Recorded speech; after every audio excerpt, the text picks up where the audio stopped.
강혜신의 오늘의 미국.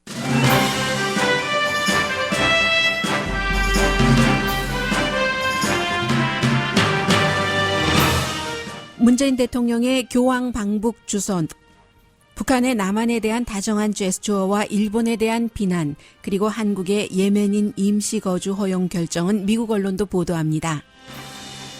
월스트리트저널은 미국이 남북 교류의 속도에 대해 불만이라고 전했고, 로이터 통신은 남북 비행 금지 구역 설정을 미국이 승인하지 않을 것이라고 보도했습니다. 사우디 국정 칼럼니스트 카쇼기 살해 사건이 트럼프 대통령의 사우디 지지 입장을 바꿀 수도 있는 분위기가 돼갑니다. 사우디 왕과 터키 대통령을 만난 폼페오 국무장관은 트럼프 대통령에게 진상규명을 하기 위해 사우디에 며칠 더 시간을 주도록 건의했다고 말했습니다. 스티브 무누신 재무장관도 사막의 다보스라고 불리는 사우디 투자 포럼에 결국은 참석하지 않는다고 밝혔습니다. 미국 정보기관도 사우디 왕세자가 워싱턴 포스트 칼럼니스트 살해의 주범으로 보고 있고, 민주당 정치인들은 트럼프 대통령과 아들들의 사우디와의 오랜 사업 관계를 밝히라고 촉구했습니다. 워싱턴 포스트는 오늘 더는 카쇼기가 돌아올 가능성이 없다는 것을 인정한다면서 그의 마지막 칼럼을 발행했습니다. 아랍인은 물론 세계인들에게 자국뿐 아니라 세계를 보는 큰 시야를 강조한 칼럼입니다. 연방법무부 장관이 드물게 언론과 인터뷰를 했습니다. 월스트리트저널과 인터뷰에서 특별검사가 러시아 대선 개입 사건을 독립적으로 수사하고 있다고 강조했습니다. 트럼프 대통령은 멕시코가 중남미 난민들에게 미국으로 통하는 길을 열어주면 군인을 배치해 국경을 막겠다고 트윗했습니다. 최근 다시 맺은 경제협정도 위험할 수 있다고 위협했습니다. 생일 파티 다음 날 숨진 유명한 포주인 공화당 하원 의원 후보가 중간선거에서 당선될 가능성이 높다고 라스베가스 언론이 보도합니다.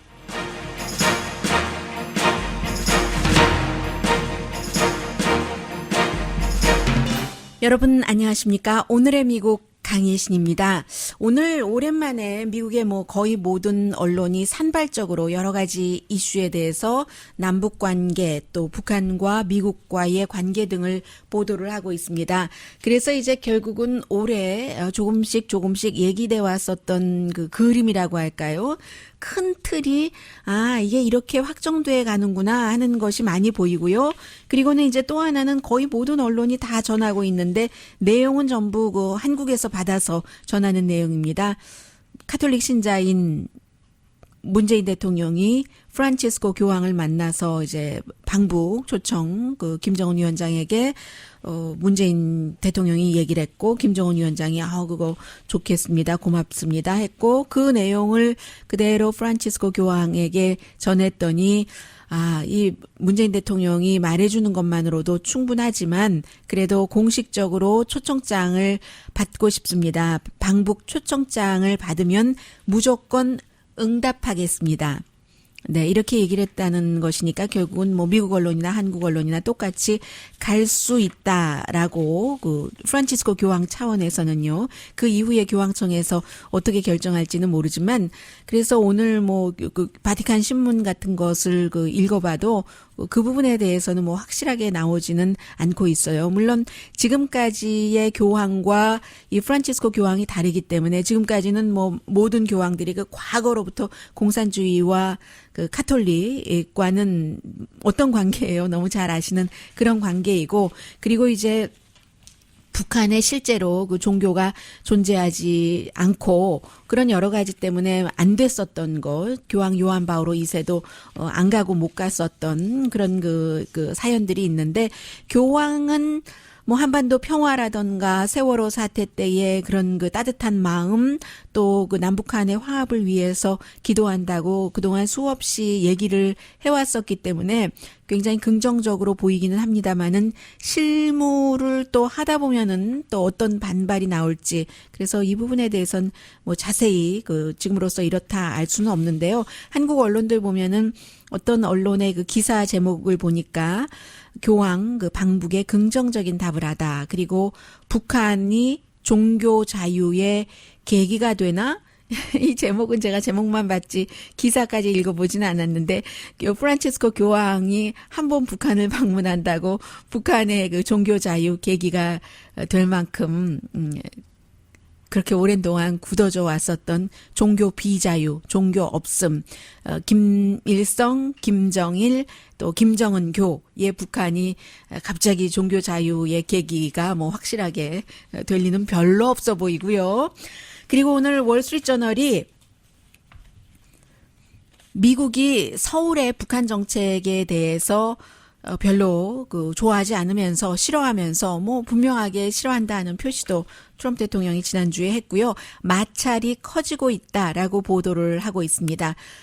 압박을 더 강하게 하려고 하고 또 다른 쪽에서는 압박을 풀려고 하고 특히 이제 남북 화합의 속도를 미국에서 굉장히 걱정을 하고 있는데 오늘 월스트리트저널이 노골적으로 이렇게 지적을 했습니다. 서울은 미국과 어느 정도 걸끄러움이 있는 것조차도 상관하지 않는 것 같다. 이름을 밝히진 않았어요. 곤란하니까. 미국의 외교관이라고만 월스트리트저널이 표현을 했는데 문재인 대통령이 그런 것을 상관하지 않는 것 같다. 그러니까 저 정도로 빨리 나가지 하는 얘기를 하고 있고 연락사무소 뭐 설치라든가 등등 그 모든 것이죠. 그래서 연락사무소 설치 그리고 그 운영 자체가 뭐 제재 위반일 수도 있다고 미국에서는 말하지만 한국에서는 과잉 걱정이다라고 답을 하고 이미 미국의 재무부는 지난달에 한국은행에 그 경고를 해놨습니다. 페널티를 물 수도 있다. 너무 앞서가면 그런 얘기를 했고요. 또 한 번 그 월스트리트저널이 말해주네요. 워싱턴 승인 없이 한국은 아무것도 안 한다. 아무것도 할 수가 없다. 사실은 그 표현인 거죠.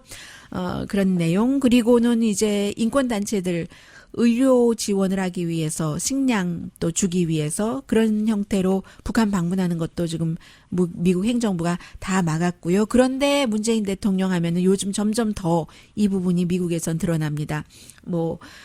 난민의 아들로 평화를 굉장히 앞에 두는데 미국은 핵무기를 앞에 둔다.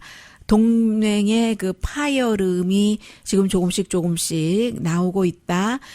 그런 부분에 대해서 이제 그 청와대 대변인이 말한 것을 그대로 월스트리트저널이 싣고 있습니다. 남편과 아내도 언제나 의견이 다릅니다. 우리 아이를 어느 학교에 보내느냐 등등등.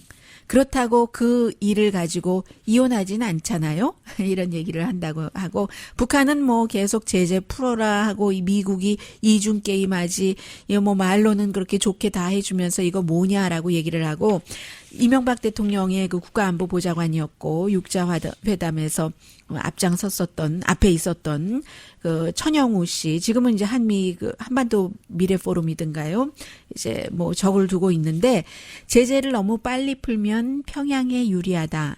제재를 너무 빨리 푼다는 것은 비핵화를 포기한다는 것을 뜻한다라고 맨 마지막 문장에 월스트리트저널이 실었는데 월스트리트저널이 하고 싶은 말이 이 말인 겁니다. 그리고 이제 로이터 통신은 지금 사실은 그 세 번째 회담에서 남북 정상회담에서요. 뭐 땅이던 바다던 공중이던 남한과 북한은 앞으로 절대 적대 행위를 안 한다 하면서 뭐 판문점에서의 뭐 비행 금지 구역이요. 노플라이 존이요.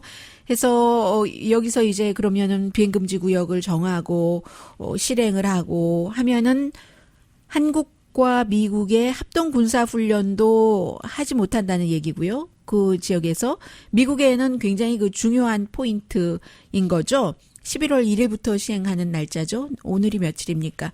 오늘이 10월 20 며칠인가요? 아닌가요? 18일인가요? 오늘? 날짜 가는 거 잘 모르겠어요. 요일은 아는데 오늘 수요일 맞죠? 목요일이죠? 그래서 이제 그 헬리콥터, 뭐 드론, 풍선 다 이제 그 비행 금지 구역에서 다니지 못하게 하는 거. 그런데 한국이 이 내용을 며칠 전부터 계속 미국에 브리핑하고 있다. 완전히 그 전달이 제대로 되고 있다라고 하는데 어떤 때는 전달받다가 그 마이크 폼페이오 국무장관이 버럭 화를 냈다고 하기도 하고 미국의 국무부는 이 부분에 대해서 로이터 통신이 물어보니까 답을 안 했거든요. 그런데 로이터 통신의 자체 조사 결과에 따르면 미국 국무부가 이 비행금지 구역 설정하고 하는 것을 허용하지 않는다는 얘기입니다. 그러면 지금 한 일주일 정도 남았는데 이 문제가 어떻게 처리될지도 잘 모르겠어요. 남북 간에는 합의가 됐는데요. 그 사이에 북한은 60세에 판문점을 넘어서 지난달에 북한으로 불법 입국을 한 거죠. 그런 사람을 전 같으면 가두고 했었을 텐데 이제 풀어줬다 하는 것을 얘기를 하고 있고요. 이번 두 번째인 것 같은데요. 그에 비해서 노동신문이 이제 북한이 일본이 과거 전쟁 범죄에 대해서 진정한 사과를 해야 된다. 이렇게 다시 한번 강조한 내용을 뉴스위크를 포함해서 많은 언론이 보도를 하고 있는데 내용은 여러분들께서 다 알고 계시는 내용입니다. 남한은 박정희 대통령 시절에 글쎄요. 작은 돈이라면 작은 돈이고 큰 돈이라면 큰 돈이고 그 시드머니로 많은 것들도 하긴 했으니까요. 경제 발전을 하는데 다리도 놓고 고속도로도 신축하고 했으니까 그런 돈을 받고 이제 일본과 수교도 하고 했지만 북한은 아직까지 아니잖아요. 진정한 사과를 해야 된다. 저는 이 부분은 북한이 이제 의도적으로 시간을 계산하는 것 같은데 어쨌든 김정은 위원장이 블라디미르 푸틴과도 만나고 또 아베 신조 일본 총리와도 만나지 않겠어요? 그 만나기 전에 트럼프 대통령과 비슷한 거죠. 아주 강하게 했다가 나중에 협상할 때 지렛대로 쓰면서 조금 원래 강하게 했었던 것보다는 풀어주는 그런 것 아니겠어요? 지금 그 내용을 모든 미국 언론도 보도를 하면서 특히 샌프란시스코의 소녀상을요, 북한이 철거하지 않는다고 샌프란시스코와 자매 결연을 맺은 일본의 도시가 자매 결연을 취소했다는 내용까지 함께 전하고 있습니다. 한국 뉴스가 나왔으니까 가뿐하게 정리를 해드리자면 오늘 워싱턴 포스트를 포함해서 거의 모든 주요 언론이 보도를 하고 있는데 예멘 난민에 대해서 워싱턴 포스트는 미국에서도 굉장히 진보적인 언론이기 때문에 한국이 완전한 난민 신청을 한 사람들을 난민으로 받아들인 결정을 한 건 아니잖아요. 임시로 1년 더 영주할 자격을 줬고 1년 뒤에는 또 심사를 해야지 되고 하는 것이기 때문에 난민 자격을 주지는 않았다. 이렇게 보도를 하고 있고 언론사에 따라서 그냥 1년 더 체류를 할 수 있는 임시 영주 권리를 줬다라고 전하고 있습니다. 거의 500명, 481명이 신청을 했는데 올해 초에 23명은 지난달에 인도적인 차원에서 체류 허용했고 34명은 범죄 등등 여러 가지가 이제 계산이 돼서 거부됐고 85명은 지금 연기됐는데 이 예멘 하니까 다시 이제 사우디와 연결이 되는데 잠시 뒤에 전해드리겠지만요. 예멘도 내전 때문에 이렇게 한국으로까지 제주도까지 사람들이 오게 되는 건데 그 예멘의 내전에 깊이 개입한 국가가 사우디죠. 사우디가 주도하는 그런 민간인을 지금 많이 학살을 하고 있고 그에 비해서 사우디와 원수인 이란이 반군을 또 지원을 하고 해서 수백만 명이 다른 나라로 갈 수밖에 없게 되고 어떻게 예멘에서부터 한국의 작은 섬 제주도까지 가게 되는 겁니까? 이제 이런 문제가 보는데 아직까지는 미국 언론에서 보도하기는 한국은 반이민 정서가 강하기 때문에 시위가 끊이질 않고 있다. 그래서 아주 공식적인 난민의 자격은 주지 않았다. 워싱턴 포스트가 전하고 있습니다.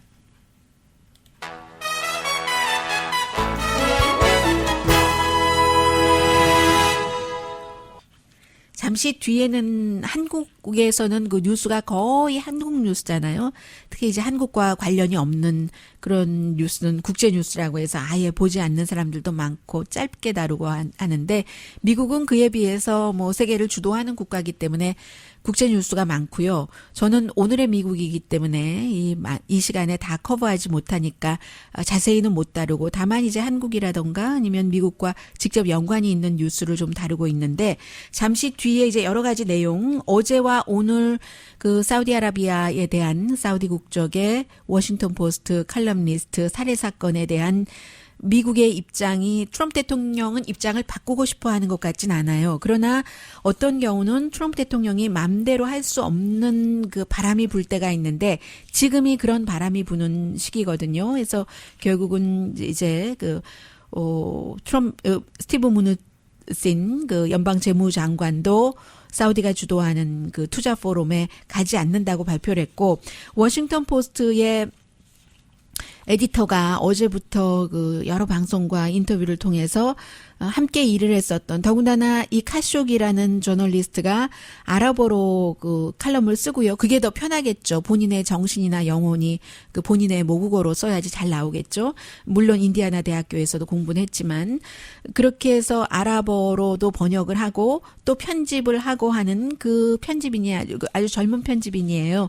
캐런 에티아라고 인터뷰를 하면서 얘기를 하는 게 사실은 이 카쇼기가 행방불명되고 그 다음 날 카쇼기의 번역자면서 어시스턴트에게 이 칼럼을 받았답니다. 그런데 다시 돌아올 것 같아서 다시 돌아오기를 바라면서, 그러면은 이제 그 언어가 다르니까 같이 편집을 해야지 되니까 의견을 해서 그 칼럼을 쓴 칼럼니스트의 의도에 맞게 해서 보내려고 아직까지 안 내보낸 칼럼입니다. 그 마지막 칼럼인데, 이 컬럼은 여러분들께서 뉴스에서 짧게 들으셨을 거예요. 뭐 언론 자유, 아랍에서 이렇게 말하면 너무 트라이하고요.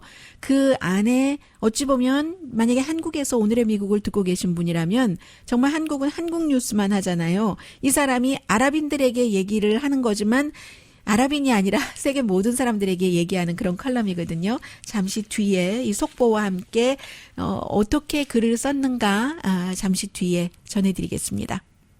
라디오 서울 방송 오늘의 미국 듣고 계십니다. 약 1시간 20분쯤 전에 마이크 폼페오 국무장관이 백악관에서 대통령과 얘기를 했습니다. 사우디의 왕세자, 그리고 이제 터키의 왕이 아니라 대통령까지 다 만나고 나서 대통령에게 보고를 하는 거죠. 미국의 대통령에게.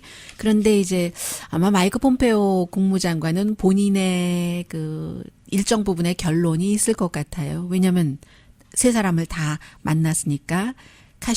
자말 카쇼기라는 칼럼니스트를 사우디 그 왕세자가 주도해서 살해했는가 아닌가를 짐작하겠지만 그 부분에 대해서는 전혀 말하지 않았습니다. 다만 그 사우디아라비아에게 뭐 72시간 그 사흘이네요. 며칠 더 뭔가 이것을 그 조사를 해라 하고 그 기다리겠다는 내용을 얘기를 했습니다.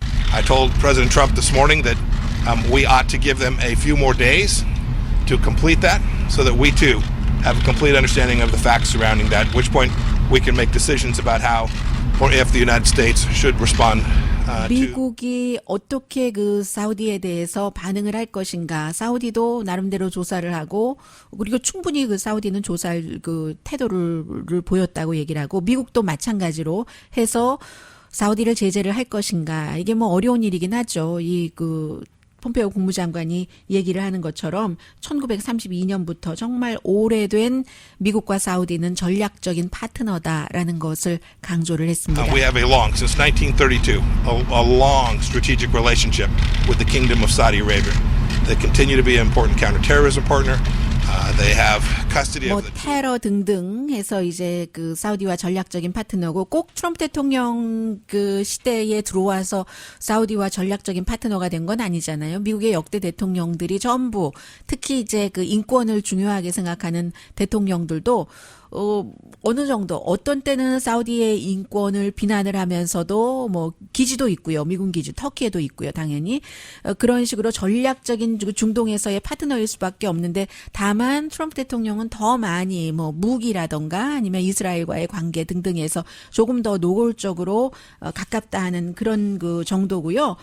글쎄요, 그 대통령과 오늘 폼페오 장관이 만날 때 재무장관도 같이 있었습니다. 같이 만나고 나서 일단은 그 다보스 포럼에, 다보스가 아니라 사막의 다보스, 사우디의 투자 포럼에 안 간다고 얘기를 했고, 팍스도 안 가겠네요.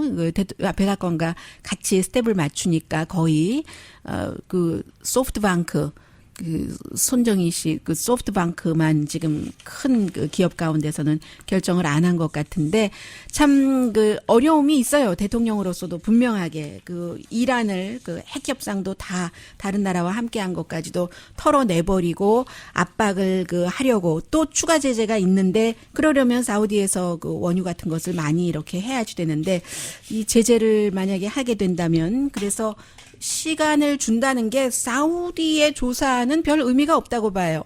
아니 지금 살해 위협자인데 그게 어떻게 협의자인데 거기서 나오는 조사를 뭘 그 믿겠어요? 이미 미국 정보 당국은 오늘 아침에 그 뉴욕 타임즈가 조사한 것을 보면은 아무리 그 트럼프 대통령 지지하는 사람들이 뉴욕 타임즈나 워싱턴 포스트 가짜 뉴스라고 하지만 뭘 몰라도 한참 모르는 말이죠. 이런 언론들이 뉴욕 타임즈나 워싱턴 포스트 같은 그런 매체들이 그 아주 그 중요한 인간의 본연의 문제라든가 더럽고 깊은 정치적인 문제를 파헤쳐서 보도를 할 수 있는 능력이 있는 매체입니다. 그래서 이제 오늘 그 뉴욕타임즈의 보도를 보면은 이미 미국 정보 당국은 왕세자가 이번 살해 사건에 개입이 됐다고 결론을 내리고 있답니다. 그런데 이것도 대통령이 하라고 해야지 되거든요. 예를 들어서 미국의 수사력이 뭐 FBI가 됐던 CIA가 됐던 이게 이제 살해 사건이니까 FBI도 개입이 되겠지만 해외 이슈라도 이렇게 하라고 하면은 착 할 수 있는데 이미 트럼프 대통령이 어제 공개적으로 테이프가 있다고 하니까 7분 안에 숨졌다는 것 아니에요. 영사관에 들어가자마자부터 뭐 회유를 한다던가 하늘 그럴 생각 없이 들어가자마자부터 기다리고 있다가 암살팀이 뭐 손가락부터 자르기 시작하고 책상에 눕혀놓고 그 다음에 목을 쳐내고 도마에다가 고기 놓고 점인 거와 뭐가 다릅니까?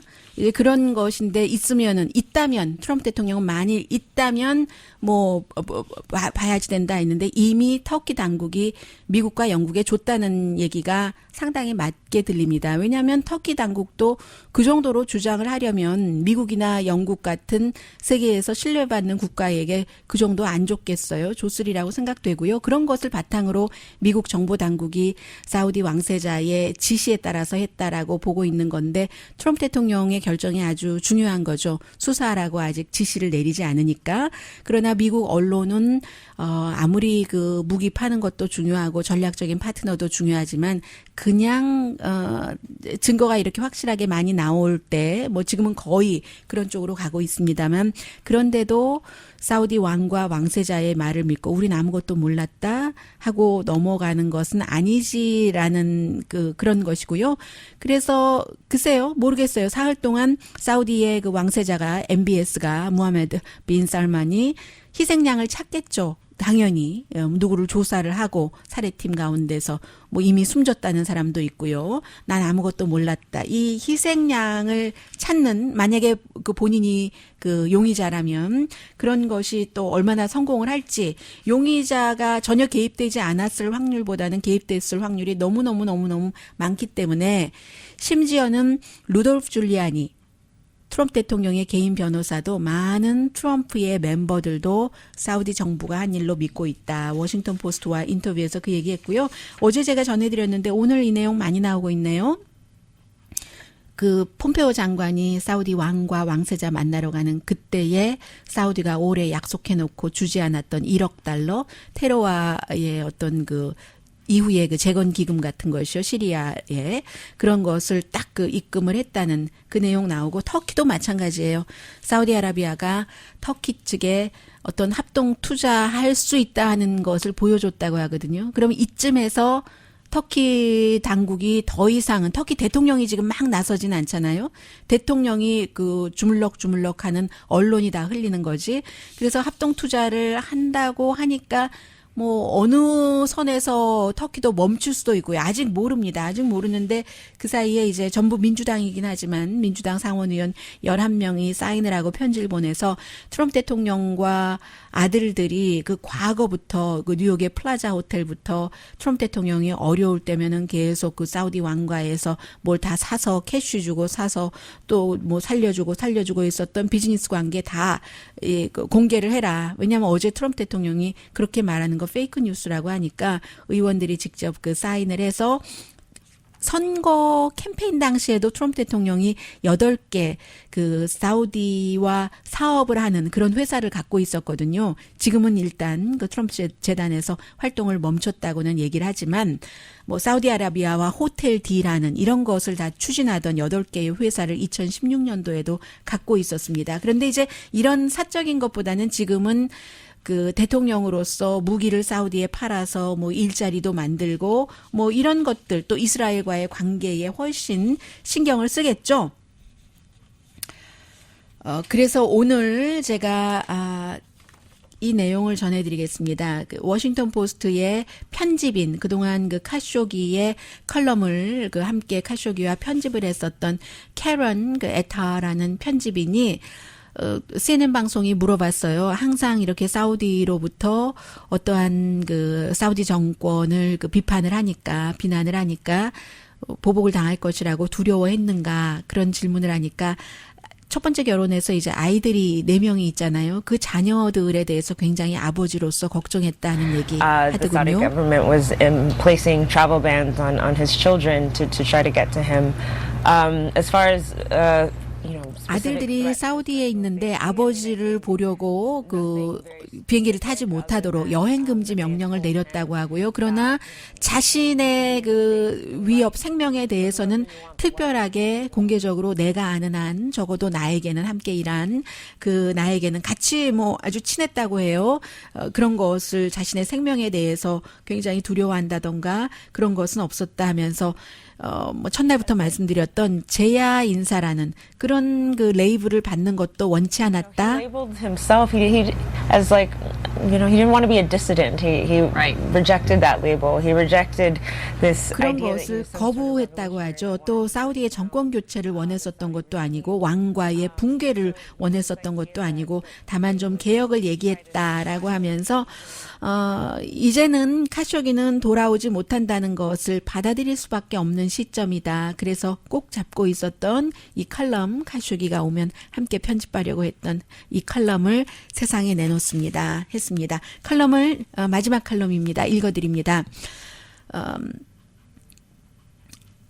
자, 어디부터 읽어드릴까요? 네. 저널리스트로서 워싱턴 포스트를 선택해줘서 고맙다는 편집인이 좀 전에 그런 얘기도 했고요. 그리고 카쇼기는 결국은 자신의 생명과 자유를 바꿨다. 이렇게 얘기를 하면서 아랍 세계가 정말 그 자유로웠으면 하는 그 자유에 대한 열정이 대단했다고도 좀 전에 그 목소리 좀 들어보신 그 워싱턴 포스트 편집인이 했고요.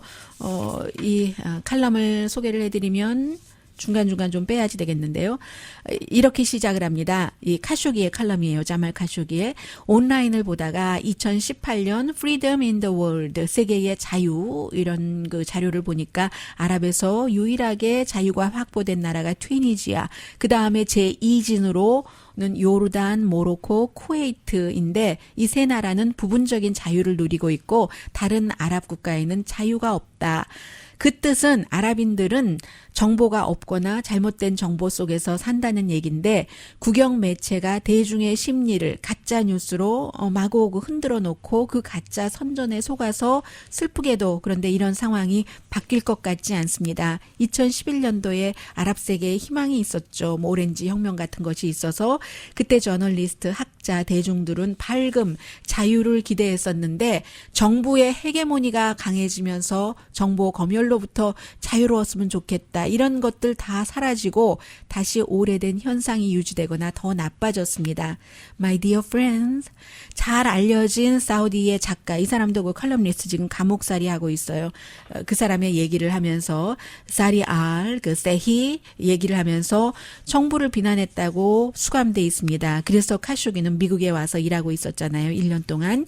이집트 정부도 완전히 그 신문을 정부의 손에 넣고 사우디를 넘어서 저널리스트들이 인터넷이 정보 검열을 자유롭게 할 수 있다고 믿은 적이 있습니다. 그러나 정부들의 압박이 늘어나서 또 광고 영향도 주고요. 광고로 압박도 주고 해서 그런 것들이 그 기대가 참 그 허무하게 쓰러져 갔습니다. 물론 약간의 오아시스는 있습니다. 카타르 정부는 이웃들과는 달리 국제 뉴스를 그 커버하라고, 카타르는 좀 특별한 국가니까는요. 그렇게 약간의 그 자유를 허용을 하고 있고, 튀니지아, 쿠웨이트 이런 나라들이 언론의 그 자유가 조금 가장 좀 있는 것 같이 보이는데, 그럼에도 불구하고 미디어가 국내 이슈에만 그 포커스를 두고 있기 때문에 아랍 세계 이슈라든지 더 나아가서 미국을 포함한 서방 세계를 보여주지는 못하고 있다는 거죠. 레바논, 아랍의 보석이라고 얘기합니다. 네. 칼리 지브란의 나라잖아요. 예언자를 쓴, 물론 칼리 지브란도 뉴욕에서 살았습니다마는 아랍의 보석인 레바논도 지금 언론이 정치화돼서 완전히 친이란적인 헤즈볼라 쪽으로 가고 있다라고 얘기를 하고 있고, 아랍 세계가 스스로 철의 장막을 만들고 있는데 냉전 당시에 라디오 프리 유럽이 아주 중요한 역할을 해서 사람들에게 자유라는 희망을 줬는데, 아랍에 지금 이 같은 도구가 필요하다. 왜 그 미국이 있기 때문에 미국이 우리의 인권을 지켜주리라고 생각하고 감옥에 있지만 그것으로 살았습니다 하는 사람들 많이 있잖아요. 그런 얘기를 지금 아랍 사람들에게 하는 거예요. 워싱턴 포스트가 아랍어로도 이 칼럼을 그 내보내고 있기 때문에 해서 이 카쇼기는 이 칼럼을 발행해주는 워싱턴 포스트에게 참 그 고맙다. 또 그것도 아랍어로 발표해주는 것도 기쁘다. 아랍 사람들은 그들의 언어로 그 서구와 미국의 민주주의를 이해하고 토론할 수 있어야지 된다. 아랍 세계도 현대화된 버전이 필요하다. 글로벌 이벤트에 대해서 알아야지 되고, 더 중요한 것은 아랍의 보이스를 위한 그 플랫폼도 필요하다. 우리는 정말 그 우리의 가난함과 우리가 잘못하고 있는 것과 교육을 활발하게 시키지 않는 이런 모든 것들, 이게 참 그 아랍이 그렇게 살아갈 수밖에 없는 것이다라고 얘기를 하면서, 아랍의 보통 사람들도 그들의 그 사회의 구조적인 문제를 말하고 세계를 배워갈 수 있어야지 된다. 이제 이런 아주 그 평범한 얘기를 했는데요.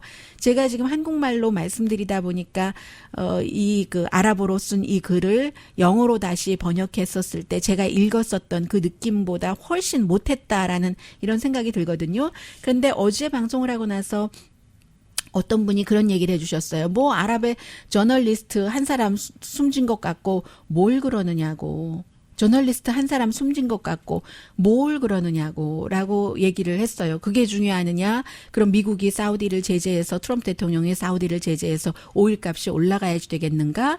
이렇게 저를 탓하신 분들이 많이 계신데요. 아마 제가 이 저널리스트의 그 죽음에 대해서 조사가 제대로 진행돼야지 된다고 강조를 했기 때문에 그런 말씀을 하시는 것 같은데, 이 저널리스트는 모든 사람의 생명은 다 중요하죠. 파리 한 마리의 생명도 소중하다고 또 다른 쪽에선 얘기를 하는데, 이 사람은 더군다나 본인이 엘리트 가정에서 태어나서 엘리트 교육을 받으면서 사우디 왕가와도 관련이 있었고 그렇게 잘 먹고 잘 살 수 있었는데 아이들까지 희생해 가면서, 그러면서 그 본인이 이런 그 글을 써서 어떠한 그 진심을 그 내려는 용기를 보이고, 그 용기로 인해서 결국은 손가락이 하나하나씩 잘리면서 7분 동안 살아있는 채로 숨져야지만 됐었던 그런 사람이잖아요. 그 오사마 빈 라덴도 아는 사람이에요. 터키 대통령과도 잘 아는 사람입니다. 그런 사람이기 때문에 그런 사람의 정신에 대해서 이렇게 그 얘기를 하고, 미국도 무조건 돈만 생각할 것이 아니라 이런 면도 생각해야지 된다는 저의 말이 무리로 들리신다면, 그렇다면 글쎄요, 잘 모르고 그 의견도 충분히 그 존중합니다. 오일값 오르고 등등. 그런데 이런 사람의 죽음을 제대로 밝혀내고 제대로 평가하고 존중해 주는 게 아마 이 방송을 듣고 계신 저를 어제 비난하셨던 그분의 자녀가 살아가기에 세상이 더 나아지는데 보탬이 되지 않을까, 그런 면도 좀 생각해 봐 주시면 좋겠어요.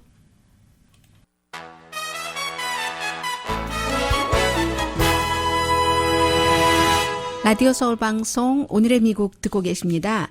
네, 그 법무부 부장관이요, 랍 로젠스타인이 월스트리트 저널과 인터뷰를 했는데 인터뷰 잘 안 하는데 했어요. 지금 로버트 멀러 특별검사가 세계의 여러 이슈들로 뉴스가 바쁘게 전달되고 있는 시점에 많은 것을 조사를 했겠죠. 그의 특별검사의 그 수사 자체가 적절하고 상당히 독립적이라면서 이 얘기는 결국은 트럼프 대통령이 계속 마녀 사냥이라고 얘기하는 것과 다른 말이잖아요. 그럼에도 불구하고 트럼프 대통령이 로젠스타인 부장관이 대통령을 뭐 자리에서 내쫓기 위해서 음모를 꾸몄다. 물론 그 풍자적인 뭐 농담이다라고 얘기를 하고 있습니다만 그런 일이 있는데도 내쫓지 않고 있어요. 이게 이제 중간 선거 때문에 그런데 선거 끝나고 나서 쫓겨날지도 몰라요. 로젠스타인이요.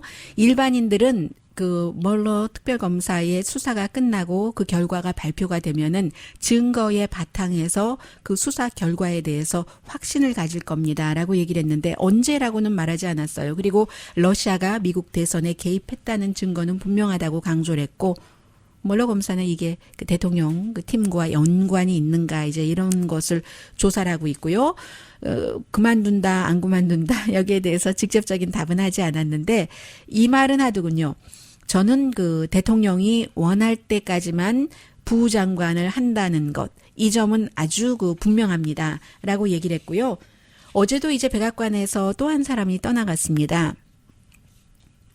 캠페인 때부터 대통령과 같이 일을 했고, 그리고 이 사람이 누구냐면은 그 로버트 멀러 특별검사를 대통령이 그 마치 해고할 듯 했었을 때 해고하면 나 사임해버린다라고 얘기를 했었던 사람이에요. 이 사람은 왜 그 사임한다, 로버트 멀러가 예뻐서 그런 게 아니라 트럼프 대통령 그 수사에 딱 걸리라고 그러는 게 아니라 대통령이 특별검사를 해고하고 나면 대통령에게, 공화당에게 해가 된다 하는 마음으로 그렇게 얘기를 했었고, 그리고 그 트럼프 대통령이 8월 달에 이미 얘기를 했잖아요.